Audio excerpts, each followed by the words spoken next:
babukela bakhona emakhaya onibingelako umthandazi uDlamini osebenza ngebeyond osebenza ngamanzi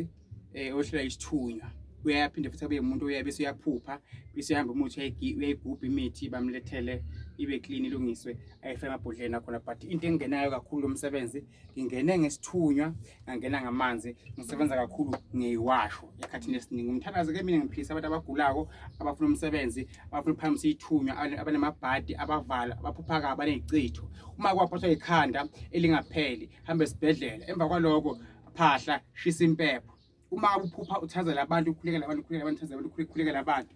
uphupha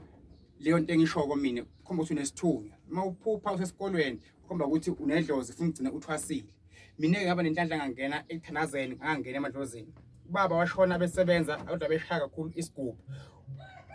abengimankuntuza ubaba abanye abakhona bekhaya babomkhulu usayona ubaba wami uzala mina uzala ubaba umkhulu uzala ubaba abekhonza kwaShembe ugogo uzala ubaba abengisindisiwe ngani zakwethu abeshala lapho kune keyboard khona ngake ngako khonza khona so zonke inkonzo mina ngikhethi nobe ngiphi inkonzo ngiyayilandela ngiyikhulisa but mina ngime eZion la shaya khona isigubhu zonke inkonzo ngayivakashela ngifike ngikhuleke kunye nazo ngoba sikhonza uNkulunkulu oyedwa but anginawo amajoni lezinye inkonzo ngoba inkonzo engikuyo iZion so nenkonzo mina seZion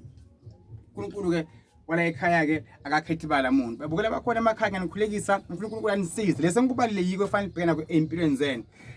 la ekhaya sathandaza mhlawumbe isithunywa siza abantu abaseyinkingeni uNkulunkulu impuseko lapho khona emakhaya ngibambe ku 071 5292117 073 1044 262 ngiphethe lapha iwasho eyisebenza kakhulu sebenza ngamanzi leze 150 ngamanzi edamu la ngangena khona ngifike amanzi kuphela la khipha isicitho amabhadi yonke into ekhona 100 rand la locksmith uvula inhlanhla uvula umsebenzi konke into yakhanya 100 rand lapha 150 350 la ekhaya sizakala uma ufuna iwasho bena ufuna insebenza la ekhaya siyakutshela ukuthi ibiza kanjani mangihlola ngihlola efonini 250 uma isekudeni ngoba la ekhaya hlola ngani 100 rand sibuka kuphi esibukweni babukela bakhona emakhaya nabuka esibukweni ngibuka kuphi ebhodleleni noma emoyeni ngangimeme enkonzweni yakho ngivakashela ngizokhule nginawe inkosi ibusisa asifuna amadimoni adlalele ubabukela bakhona emakhaya ninini bakithi ningebethu asibambe uzawuni 1 la ekhaya sekhona umcakaco lo inhlatho omhlophe lo uyasebenza kakhulu kubuye kube nelibovu sebenza kakhulu kubuye kube nempepho masibile nje masisweni inkosi ibusisa kwele bakhona emakhaya